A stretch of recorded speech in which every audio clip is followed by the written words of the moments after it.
Harianga, nā pautama, nā haumia, nā tūpahau, nā toaranga tirarawa.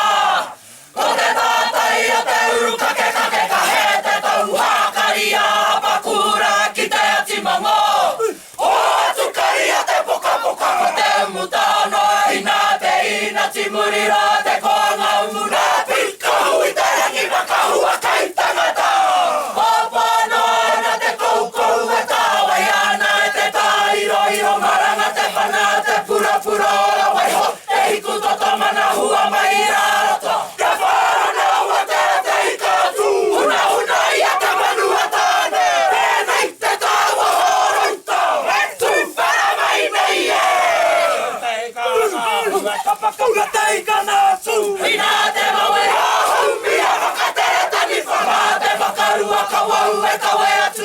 Matei hea matei te mu whakaware tā whaetia te kauanga I muri whenua. Mato mariro mate ao ka mamarunga ko hatu mātara wera mahikurangi mamarunga tautari e ki mai. Mai ato nā hau I whatu māku e tāniko. Ho atu ki te riri kai hau e tae mai. Hi hātangi mai a te uru kārara. Whakaro maruara te taringa rahi o mahuta o uerata o tapuai o te putu o tāwhia ki te rangi o tūata po te rauanganga. A piti tūhia te tawau hoko tutara kau I ka po te ohunga anu he tawa te kauhanga nui. Au anu ku kai tangata. He ruhanga tali whai te rua ka piko I tā whiti karawa ka mawhiti tā whiti a wawa ahine tū me waha e hua e tiri wae. Hei tai ari a kāpaha ki te rua kōtare e. Whakamahuara te toki huna paua ki ngā roto o te puni ho te kaua e roa e waha ka haua te ika tā moe kakapea te ika mamoe a tahua roa.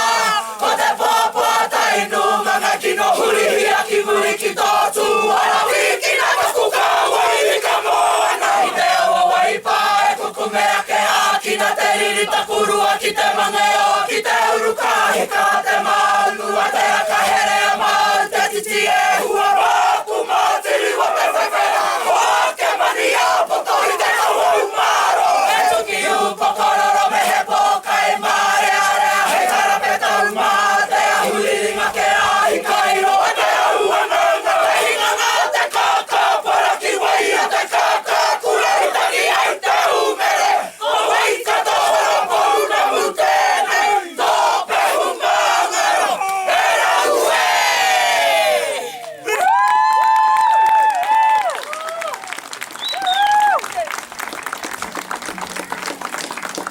Kia ora. Sorry, I'm losing my voice. So just to show that we're just not an angry people, we're not one of them.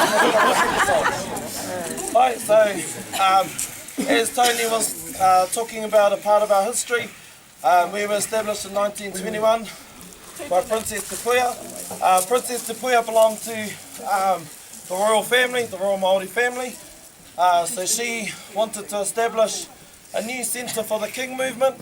So she established the group Te Paemanga Tāwhiri, named after that weapon placed in the stream, to go forth and collect funds for a new centre. So in 1923, to my knowledge, the centre was completed, and from then on, events relating to the King movement have been held there. So this song is in remembrance of Tupuia. Some of her sayings that we still remember. Ki te moe moe a hau, ko au tonu, ki te moe moe a tātou katoa kataia. If I dream by myself, it is just me by myself, but if we all dream together, anything is possible. And the second part, te ohonga ke iaku moe moe a ko te pōwaitanga o te whakaaro. The awakening from my dreams is the fruition of collective ambition.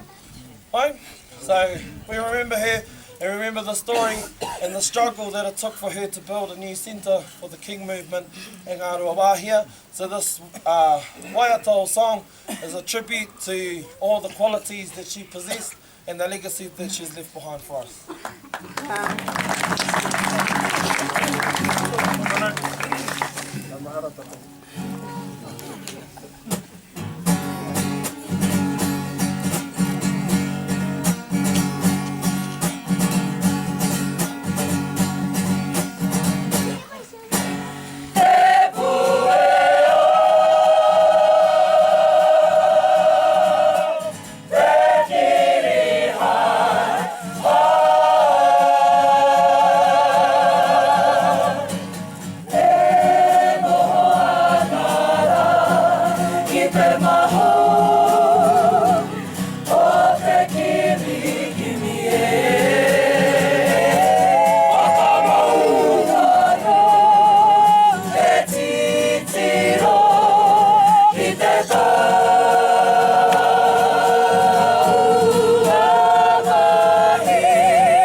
So what I was going to say was kia ora, and you say it back. Kia ora. Okay, let's break it down. Ki. Ki. O. Ra. Kia ora. Kia ora. Okay, the next item we're going to go into is called the poi. Now the poi looks like this. This is the long version, and the other side is small, obviously. So what we're going to do is demonstrate how it's used. But just a bit of history. So initially the poi was used by the men to help supple their wrists when it came to warfare, things like that. However, because our women are so beautiful, they've taken over the craft now. Can I have a poi, please? Once upon a time it was created with natural fibres like flax, stuff like that. Now, of course, it would be silly not to use the modern stuff that so background wool, it's beautiful. So I'm going to introduce to you three beautiful ladies. Rita.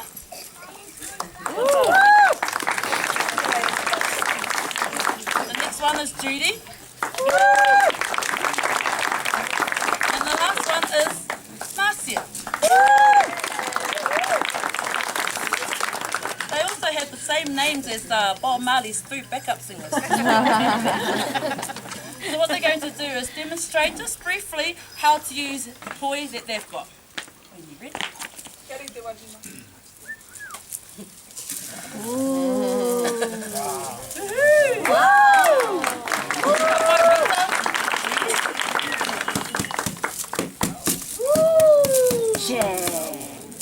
Well done.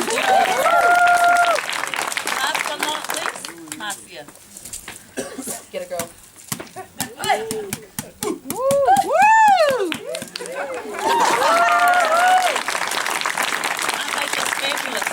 So the poi allows us to depict a lot of things in terms of our history. Commonly we use it to depict the stories like the birds that was done earlier with Sam, Uncle Sam. Go Uncle Sam. So what we're going to do now is move into an item. Thank you ladies. You can go back to where you were.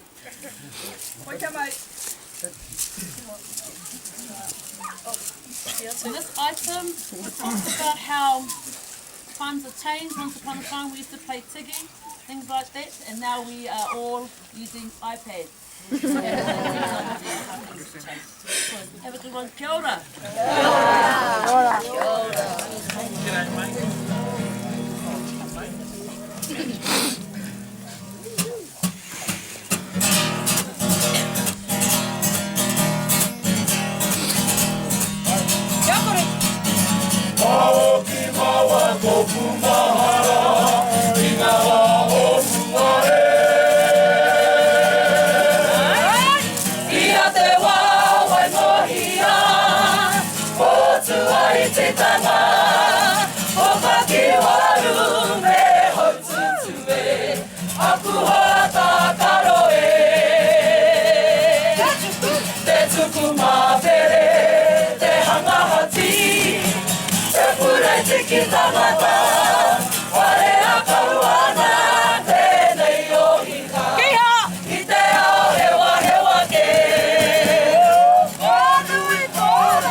Fuck you!